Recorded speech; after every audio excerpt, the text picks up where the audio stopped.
Օրհնյալ է մեր հայրը, գիտեք, քույրեր, եղբայրներ, այդ օրերի մեջ մանավանդ հիվանդանոցում մի օր մի հատ քույրիկ կիսվավ անկեղծ ասեց, եղբայր, ես մի շաբաթ առաջ մտածում էի, որ մեր եկեղեցում սեր չկա, սառել ենք, անտարբեր ենք, բայց հիմա տենում եմ, որ ուղղակի առիթ չի ելել, որ ժողովրդի սերն ու վերաբերմունքը երևա։ Այդ առիթով ես տենում եմ, որ ամբողջ ժողովուրդը, եկեղեցիները, որ դե լսել են, ես ոչ մեկին չեմ զանգե, ասել, որ աղոթք կարեք, բայց մարդիկ իրանց հոժար կամքով անկախ մեր ուզելուց միաբանվել են մեր այդ դժվարության մեջ եղած փորձության հետ։ Տերը օրհնի ձեզի, ձեր ամեն խնդիրների մեջ մի բան հաստատ իմացեք, Տերը մեր հետ է, Տերը հեռու չի, Տերը մեր ներսն է, բայց Տերը գործ անում մեր մեջ։ Օրհնյալ լինի իր անունը։ Այս ամեն ինչի մեջ ես նոր նստած այսօր էլի որ հելել եմ, դե ուշու միտքես առաջինը Տերն է, հետո միտք է գալիս, կսկից վերող։ Երեխեն, ինչի Տերը թույլ տվեց, ինչի տենց արեց։ Գիտեք, ծանր բան է, շատ ծանր է։ Եթե Հիսուսը չօգնի, անտանելի բան է, մարդու սիրտը չի դիմանա։ Օրհնյալ է ինքը, որ միշտ հավատարիմ է պահելու։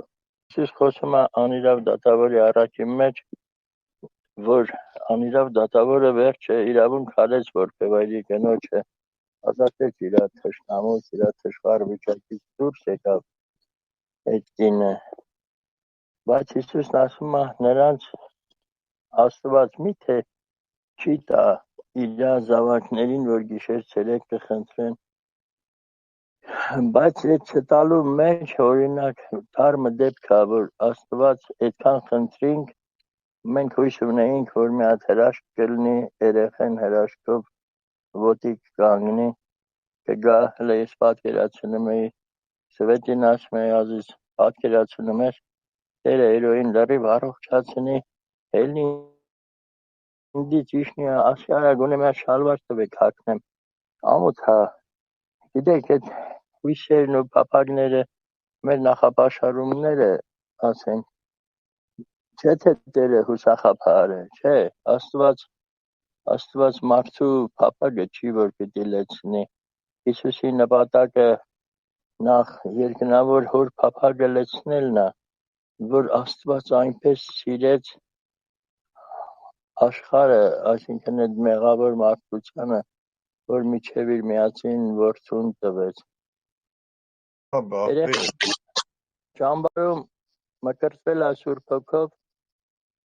իրանց հետ ասենք այնտեղ դաստիարակ քույրիկը վերջը, որ մկրտվել է,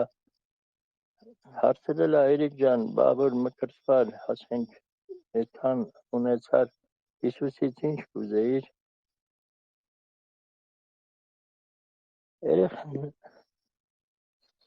ասել էր Հիսուսին խնդրել է, որ ինձ տանի իր մոտ։ Ստեղից հոգնել էր այդ երեխան այս կյանքից։ Հիմա եկավ սենց էլ Տերը տարավ։ Իրա խնդրանքն էր։ Սուրբ Հոգով մկրտվելուց հետո խնդրել է, որ տանի իր մոտ։ Տերն էլ տարել է։ Փառք իրան։ Մեր հույսը երկինքն է։ Մեր ապաշխարության նպատակը երկինք ժառանգելն է։ Հիմա երեխան ընդեղ է։ Փառք Տիրոջը, ես երկրորդ օրը որ աղոթում էի Հիսուսին, ասի Տեր, օրհնի երոյին, հոգուս մեջ հասկացրեց, որ երոն իմն է։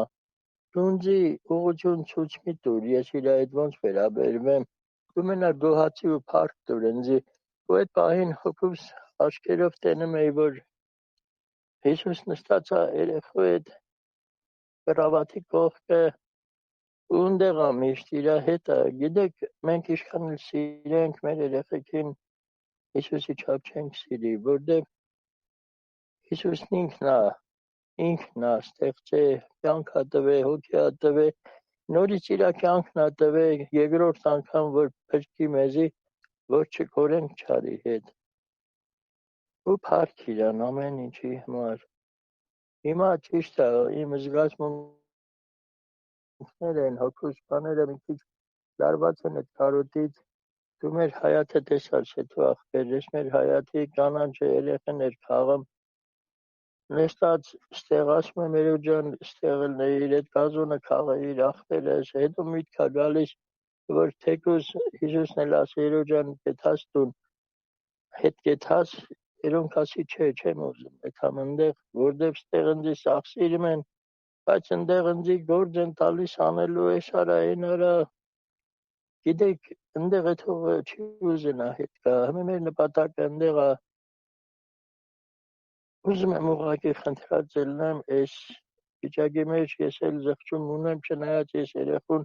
հայել սիրել եմ բայց կարա ավելի սիրեի եկեք սիրենք իրարի ուղղակի սիրենք Տերը օրհնի ձեզի քույրեր եւ հայրեր